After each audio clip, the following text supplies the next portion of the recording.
और बात करते हैं सयाहत के हवाले से, जिसको लेकर इस वक्त मुल्क भर के अंदर काफी कुछ सरगर्मियां तेज की जा रही है और जम्मू कश्मीर इंतजामिया भी फाल और मुतहरिक नजर आ रही है। और यही फाल और मुतहरिक होने का अंदाजा आपको इस बात से लग सकता है कि ट्यूलिप फेस्टिवल के आगाज के साथ ही वादी कश्मीर के अंदर सयाहों की आमद का सिलसिला लगातार बढ़ रहा है और जारी है। ट्यूलिप गार्डन में पिछले 10 दिनों में 2 लाख से ज्यादा सयाहों की आमद रिकॉर्ड की गई है। साल 2019 में 2,10,000 के करीब सयाह वहां पर आए थे, लेकिन अब लग रहा है कि पिछले 10 दिन के दौरान सयाहों ने जिस तरीके से ट्यूलिप गार्डन की ओर रुख किया है वो तमाम माजी के रिकॉर्ड्स को तोड़ सकता है। सिर्फ कल के दिन की जब आप बात करेंगे, रात फ्राइडे था जी, जुमे का दिन था, यानी वर्किंग डे था, तो ट्यूलिप के अंदर कम से कम ट्यूलिप गार्डन को देखने के लिए कम से कम 30,000 लोग उमड़ आए थे। वर्किंग डे था और यही वजह है कि सैटरडे संडे को काफी रश रहता है। हमने देखा कि गुज़श्ता दिनों भी हमने देखा था कि काफी रश जी वहां पर रहता है। तस्वीरें जरा साथ साथ चलाइएगा ट्यूलिप गार्डन की भी। और ये जो एशिया का सबसे बड़ा गार्डन बनाया गया था जी, मुझे याद है गुलाम नबी आजाद ने जब इसका इनॉग्रेट किया था तो कहा था कि देखिए वक्त आएगा जी दुनिया भर के लोग यहाँ देखने को आएंगे। शायद उस वक्त उसको काफी हल्के में लिया गया था उस बात को, लेकिन आहिस्ता आहिस्ता करके हुकूमतें बदली, लेकिन ट्यूलिप की ओर जो प्रायोरिटी सरकार की थी वो लगातार बनी रही। और यही वजह कि एशिया के बड़े ट्यूलिप गार्डनों का जब इस बार इफ्तिताह किया गया श्रीनगर के अंदर, तो लोगों का एक तांता बंधा हुआ है इन कुदरत के करिश्मों को देखने के लिए, कुदरत की हसीन और जमीन खूबसूरती को देखने के लिए। इरफान मेरे साथ ज्वाइन कर चुके हैं। इरफान के पास चलने से पहले जरा स्टैटिक्स समझिएगा सयाहों को लेकर।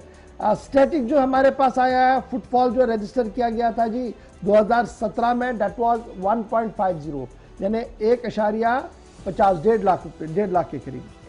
उसके बाद जब आप साल 2018 में इसको देखते हैं, दैट मूव्स अप ट्रेंड,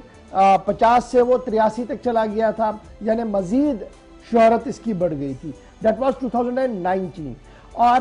फिर जब आप इसको और आगे देखेंगे 2020 में ऑटोमेटिकली और ज्यादा बढ़ गया जी, 2,10,000 तक चला गया। और जब इस गार्डन को आप इस बार देखते हैं, कोविड के दौरान ये बंद रहा, बहुत कम मिकदार में लोग, क्योंकि बहुत कम लोग वहां गए, किसी को अलाउ नहीं था, बहरहाल बंद रहा, तो वो 2 साल आप इसमें निकालिए। लेकिन जब आप मौजूदा सीजन को देखते हैं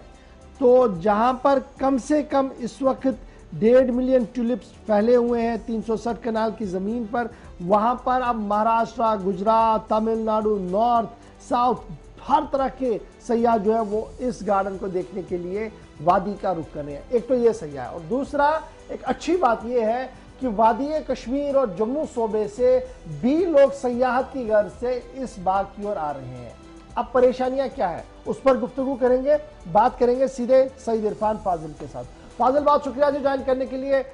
टूरिज्म का बीट लगातार आप देख रहे हैं, सयाहों से आप लगातार बात कर रहे हैं, ग्राउंड जीरो पर जो बेहतरी हो रही है वो हम बता रहे हैं कि जनाब फुटफॉल बढ़ रहा है, खूबसूरती को देखने के लिए लोग आ रहे हैं। और अब सरकार ने फैसला लिया कि जनाब यहीं पर नहीं, जब उन्होंने देखा कि पॉइंट ऑफ अट्रैक्शन जी हमारा ट्यूलिप गार्डन बना है, वो चलेगी जी अब करेवास के अंदर, पुलवामा की करेवास तक भी वो चले गए, जहां पर कल भी फेस्टिवल चल रहा था। लेकिन बड़ा सवाल ये है कि जिस गार्डन को देखने के लिए लाखों लोग उमड़ पड़ रहे हो, हजारों लोग आ रहे हो, और वो अपनी गाड़ियों में आ रहे हो, सरकारी गाड़ियों में आ रहे हो, तो क्या वो प्रॉपर सिस्टम और अरेंजमेंट बाहर आपको नजर आ रहा है कि सयाह जो आ रहा है वो आसान तरीके से आए और बाहर जाए? और जिसने गार्डन में नहीं जाना है, सिर्फ इस सड़क से चल के आगे जाना है, उसने किसी और मंजिल की ओर जाना है, उसके लिए भी परेशानी ना हो, क्या वो अरेंजमेंट आज के दिन में शहर के अंदर अवेलेबल है?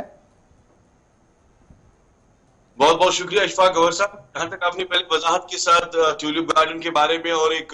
प्रॉपरली जो ग्राफिंग है साल पर किस तरह से स्टेटस रहा है, अब अगर बात करें जिस तरीके से इस वक्त ट्यूलिप गार्डन को लेकर हाहाकार मची हुई है, मगर एक ट्रैफिक एडवाइजरी जो है जिससे पहले लागू किया गया था जिस दिन गार्डन की इनॉग्रेशन थी, वो ट्रैफिक एडवाइजरी जो है गवर साहब आज दूर दूर तक दिखाई नहीं दे रही है जी। या लोकल लाइट्स हो, हर किसी की मार इस वक्त ट्रैफिक के साथ दिखाई दे रही है। डलगेट से लेकर पूरा ट्यूलिप गार्डन जहां पॉइंट है वहां तक इतना जबरदस्त ट्रैफिक जैम रहता है, और उस ट्रैफिक को मैनेज करने के लिए जो एडवाइजरी जारी की गई थी कि वन वे ट्रैफिक चलेगा, दूसरे साइड से जी फोरशोर रोड का इस्तेमाल होगा, शालीमार से अगर कोई आएगा तो वो तीसरे साइड से जाएगा जी। मगर हम देख रहे हैं कि अब तो एम्बुलेंस भी इस ट्रैफिक जैम में बीच में फंस जाती है, और जो बाद में सिर्फ अपना सायरन बजाती है और उसे सुनने के लिए खाली लोग हैं, जबकि ट्रैफिक महकमा वहां पर दिखाई नहीं दे रहा। हमने एक ट्रैफिक महकमे के एक कवानीन से बात की थी, हमने उनसे पूछा था कि आखिरकार जो पार्किंग अरेंजमेंट्स के बारे में बात की गई थी तो वो है कहां, क्योंकि लोग जो है, आप देखिए गवर साहब, खाली सेंट्रल कश्मीर से ट्रैवल करके नहीं आ रहे हैं।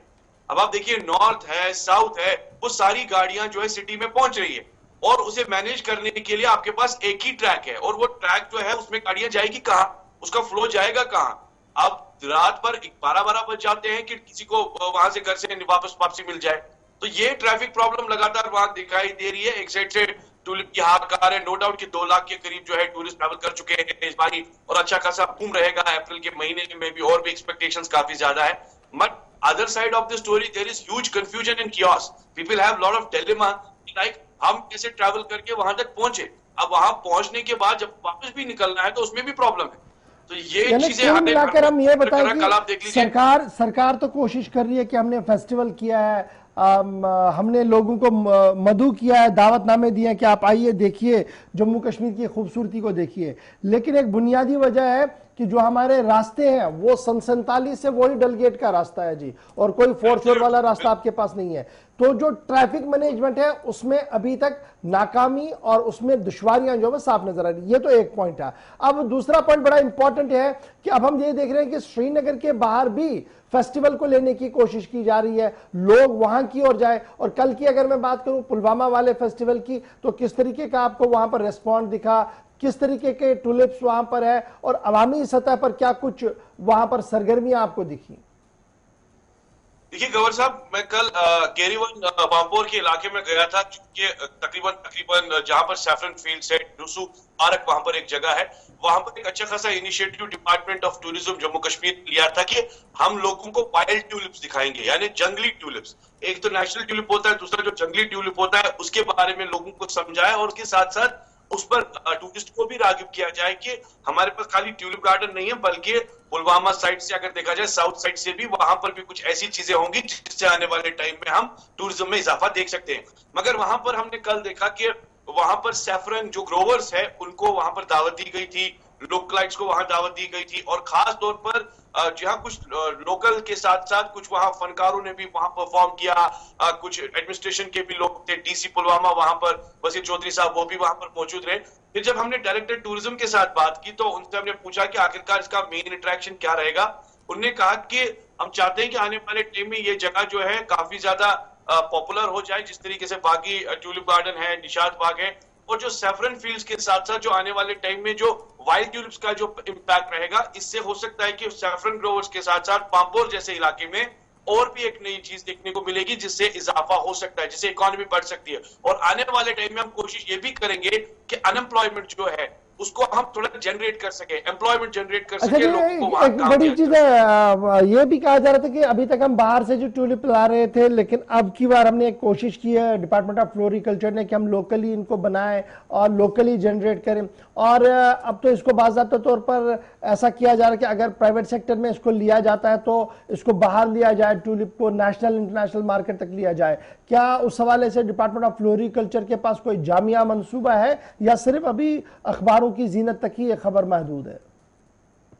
देखिए, वर्कआउट करने के लिए उनके पास एक पैराफ्रेजिंग इक्विपमेंट तो है, मगर जिस तरीके से जैसे नर्सरी है या बाकी मामला जहां पर हीटिंग वगैरह दी जाती है, अब ट्यूलिप की जिस तरह से ग्रोथ है या ट्यूलिप को जिस तरह से इंपोर्ट एक्सपोर्ट करना है, ये आपको भी पता दुनिया जानती है कि हॉलैंड में ही एक ऐसा फ्लावर है जो मैक्सिमम लार्ज फील्ड्स में पाया जाता है और जिसकी उम्र बहुत कम होती है। अगर आप इसको यहां तैयार करते हैं, उसके बाद इसको मैनेज करने के लिए आपको एक वास्ट इंफ्रास्ट्रक्चर की जरूरत है, मैन पावर की जरूरत है, इक्विपमेंट्स की जरूरत है। तो वो जाहिर सी बात है, हॉलैंड से यूरोप से एक्सपोर्ट करने के बाद यहाँ कब आएगी, उसके बाद उसकी प्रिपरेशन कब स्टार्ट होगी, फिलहाल तो वर्कआउट चल रहा है। अब देखने वाली बात होगी कि आने वाले टाइम में ये प्रोसीजर आगे बढ़ेगा, जबकि इस वक्त बात की जा रही है। बहुत बहुत शुक्रिया जी, हमारे साथ सईद इरफान फाजिल ज्वाइन करने के लिए। बात ट्यूलिप फेस्टिवल की हो रही थी, खुशाइंद है, लोगों को जो मसाइल थे उस पर हमने गुफ्तगू की, और क्या वाकई तौर पर ये असासा बन सकता है